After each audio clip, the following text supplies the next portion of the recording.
A humble baker's son in southern Germany, a man who fought in the trenches of World War I and later stood against a rising tide of tyranny. He knew from the very beginning what was happening all around him was wrong, and he risked everything to document it. His name was Friedrich Kellner, and his story is one of courage, resilience, and a warning to the entire world. But first, if you're a fan of profound, historic, and timeless tales, this is the place for you. That's what we do here. We drop new episodes twice a week, Sundays and Wednesdays, so if that sounds good to you, give the story a like and subscribe.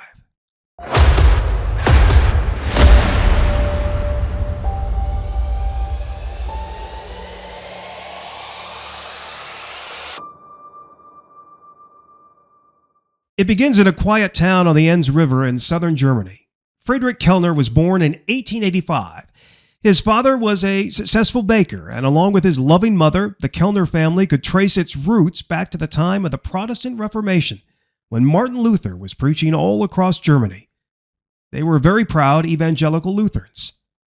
Young Friedrich showed great promise. After completing primary school, he enrolled in a 9-year course of study preparing for a career in civil service. By 1903, he had a job as a junior clerk at the Mainz courthouse. His future seemed very secure. In 1913, he married the love of his life, Pauline. Not long after, they welcomed their only child, a son. Life was good, stable, full of promise. Then in 1914, everything changed. Europe erupted into chaos. World War I swept all across the continent. Kellner was called to serve as a sergeant. He fought in 8 brutal engagements in Belgium and France, including battles tied to what we now call the Battle of the Frontiers. In the trenches near Rance, he was wounded during a prolonged bombardment and sent to recover in a hospital. By the time the war ended, Germany was a broken nation, politically and economically. But Kellner believed the country could rebuild. He threw himself into politics, joining the Social Democratic Party. He worked tirelessly to protect the fragile Weimar Republic, Germany's first real experiment with democracy. He organized rallies in front of the Gutenberg Museum, holding up Adolf Hitler's book Mein Kampf. He'd shout to the crowd, "Gutenberg, your printing press has been violated by this evil book." Sometimes they applauded. Other times, Nazi stormtroopers, thuggish enforcers known for street violence, showed up to intimidate him. But Kellner, he refused to back down. He knew what was at stake. When Adolf Hitler ordered the invasion of Poland on September 1st, 1939, Kellner knew the world was on the brink of a catastrophe. It was then that he began his diary, a detailed account of the horrors to come. Risking his life, he documented everything, hiding his writings in a secret compartment in the back of his dining room cabinet. The SS, Hitler's private ruthless police team, had their eyes on him, and despite interrogations and constant surveillance, Kellner pressed on, determined to leave a record for future generations. In his later writings, Kellner reflected on the days leading up to Hitler's rise with haunting clarity. The events of January to March 1933 were etched into his mind forever. 53 days, less than 2 months.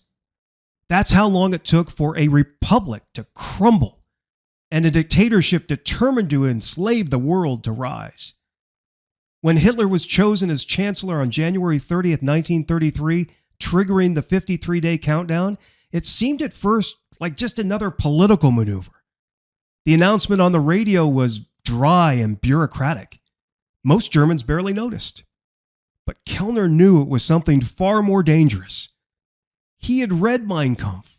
He had seen Hitler speak. His fiery speeches were mesmerizing, but filled with venom, promising Germany's rebirth while planting the seeds of hatred and division. Looking back, Kellner wrote, "What fools they were to think they could control him. They were playing with fire and it would consume them all." During those 53 days, Kellner described how ordinary citizens were lulled into complacency by promises of prosperity and national pride. The German people did not fall with a sudden crash, Kellner observed. They slipped, slowly at first, and then faster until they were tumbling headlong into the abyss. As those early days passed, the streets became increasingly tense. Nazi banners appeared on every corner. and brown-shirted thugs roamed openly. Kellner remembered vividly how fear began to take root. One afternoon from his office window, he saw a group of Nazi enforcers, those stormtroopers, attack a newspaper vendor who had refused to distribute their propaganda. The man was beaten to the ground, while people walking by simply looked away. The thugs walked off laughing. Fear arrived in broad daylight, Kellner later wrote. It walked the streets and no one dared stop it. About a month into the 53-day timeline came February 27, 1933. The Reichstag fire. Kellner remembered it vividly. The dark sky erupting in orange flames, thick black smoke spiraling into the cold night air.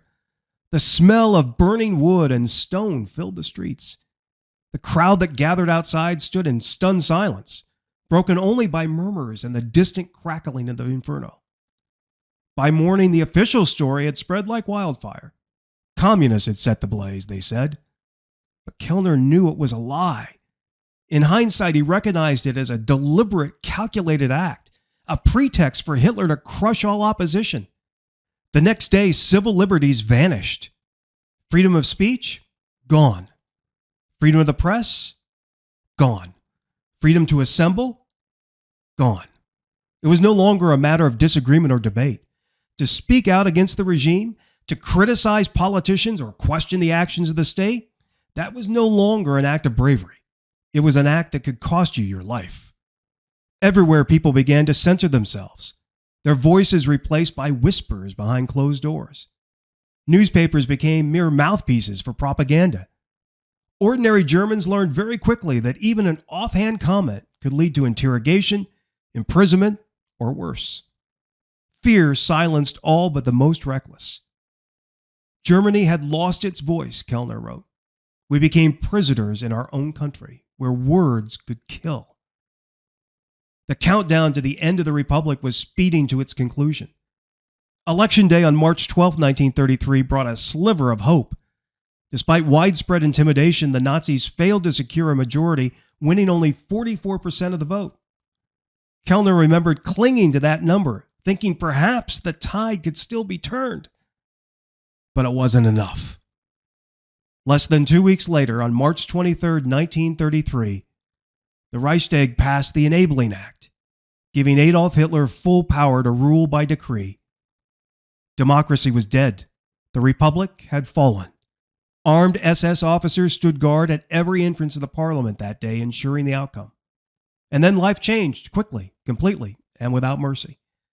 Neighbors who had once exchanged friendly greetings now looked away in fear. Secret police patrols increased, their heavy boots echoing down cobblestone streets late at night. The sound of a knock on the door, that could mean a life forever altered. Disappearances became routine. Families were torn apart with whispered explanations, arrested, questioned, never seen again. Fear turned even the simplest acts into dangerous risks. Writing a letter, reading a forbidden book, or expressing a private thought, all of that could be seen as treason.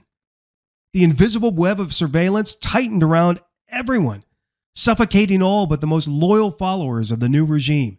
This is how it ends, Kellner later wrote. Not with a battle, but with cheers. The wolves had taken over the sheepfold. Those 53 days haunted Kellner for the rest of his life. He saw friends disappear, neighbors turn into informants, and fear transform an entire nation. He reflected on the tragedy of watching people he knew become willing participants in the new regime, driven by fear or blind loyalty. The worst part was not the speeches or the propaganda. It was the silence, he wrote. The silence of good people who knew better but said nothing. It was their silence that allowed tyranny to grow. Adolf Hitler was finally crushed by the Allies in 1945. Kellner aided in the denazification process, removing former Nazis from positions of power in the region.